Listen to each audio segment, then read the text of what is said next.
तो चलिए video start करते हैं। जोस्टम इंजेक्शन, पहले जानते हैं जोस्टम इंजेक्शन जो है किन किन दवाओं से मिलकर बना है, यानी कि इसमें क्या साल्ट होता है। जोस्टम इंजेक्शन कंटेंट्स, इसमें जो है सेफोपेराजोन और सल्बेक्टम जो है ये दवाएं पाई जाती हैं इसमें जोस्टम इंजेक्शन में। और ये जो है आपका दो दवाओं से मिलकर बना है, जैसे कि पहला आता है आपका सेफोपेराजोन, दूसरा आता है आपका सल्बेक्टम, जिसे जुवेंटस फार्मा द्वारा बनाया जाता है। मतलब जोस्टम इंजेक्शन में जो साल्ट होता है वो होता है आपका सेफोपेराजोन और सल्बेक्टम, जिसे जुवेंटस कंपनी द्वारा बनाया जाता है। ये इसका कंपनी नेम है आपका जुवेंटस, और ये इसका ब्रांड नेम है जोस्टम, और जो इसका जेनेरिक नेम है वो है आपका सेफोपेराजोन प्लस सल्बेक्टम। अब जो इनके बारे में जानते हैं सेफोपेराजोन के और सल्बेक्टम के बारे में, ये चीज है क्या। सेफापेराजोन, सेफापेराजोन जो है आपकी एक थर्ड जनरेशन सेफालोस्पोरिन एंटीबायोटिक है। ये जो है आपकी सेफापेराजोन जो दवा है हमारी, वो एक थर्ड जनरेशन की सेफालोस्पोरिन क्लास की एक एंटीबायोटिक दवा है।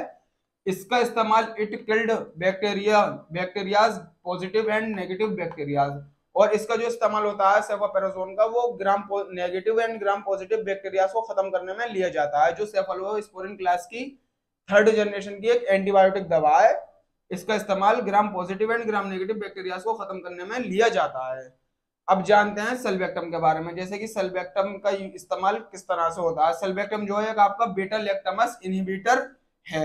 ये जो है आपका एक इनहिबिटर है, बीटा लैक्टमस क्लास का एक इनहिबिटर है, जो बैक्टीरिया के रेसिस्टेंट्स को रोकता है। और ये जो होता है हमारा सल्बेक्टम जो है, ये बैक्टीरिया के रेसिस्टेंट्स को रोकता है। इसका यही काम होता है आपका सल्बेक्टम का। और सेफापेराजोन का जो काम होता है वो होता है gram positive and gram negative bacteria को खत्म करना। अब जानते हैं इसके यूजेस के बारे में, जैसे कि इसका इस्तेमाल आपको कहां पर करना चाहिए इसका जोस्टम इंजेक्शन का। जैसे कि पहला आता है आपका रेस्पिरेटरी ट्रैक्ट इन्फेक्शन, यानी कि जो सांस की नली होती है रेस्पिरेटरी ट्रैक्ट इन्फेक्शन, उसमें जो इन्फेक्शन हो जाता है किसी भी कारण, उसमें आप इसका इस्तेमाल कर सकते हैं इंजेक्शन का। फिर आता है आपका यूरिनरी ट्रैक्ट इन्फेक्शन, जो होता है आपका यूटीआई संक्रमण, जिसे बोला जाता है यूटीआई संक्रमण। यूरिनरी ट्रैक्ट इन्फेक्शन में भी आप इस इंजेक्शन का इस्तेमाल कर सकते हैं। फिर आता है आपका इंटरनल एब्डोमिनल इन्फेक्शन, यानी कि पेट में कोई इंटरनल इन्फेक्शन हो रहा है तो उसमें भी आप इसका इंजेक्शन का इस्तेमाल कर सकते हैं। फिर बोन एंड जॉइंट इन्फेक्शन में फिर आता है आपका ब्लड इन्फेक्शन, अगर आपके बॉडी में मतलब किसी भी तरह का बैक्टीरियल इन्फेक्शन हो रहा हो, जैसे कि हमने आपको बताई है जितनी भी परेशानी होती है ये बैक्टीरियल इन्फेक्शन के कारण होती है। आपकी बॉडी में किसी भी तरह का बैक्टीरियल इन्फेक्शन हो रहा हो तो बैक्टीरियल इन्फेक्शन को खत्म करने में आप जोस्टम इंजेक्शन का इस्तेमाल कर सकते हैं। अब बात करते हैं इस इंजेक्शन के कुछ नॉर्मल से साइड इफेक्ट भी देखे गए हैं, जैसे कि उन साइड इफेक्टों के बारे में क्या क्या आपको देखने को मिल सकते हैं। जैसे कि पहला आता है आपका पेट में दर्द हो जाना, लूज मोशन हो जाना और पित्त उछल जाना, और इसके अलावा उल्टी हो जाना और चक्कर आ जाना, और ऐसा लगता है बॉडी में वीकनेस हो जाती है। ये सब इसके आपको साइड इफेक्ट में देखने को मिल सकते हैं जोस्टम इंजेक्शन के।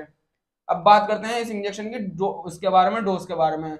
इस इंजेक्शन की जो डोज होती है ये आता है आपका 1.5 ग्राम में आता है इंजेक्शन। ज्यादातर जो इस्तेमाल होता है इस इंजेक्शन का वो 1.5 ग्राम में होता है आपका,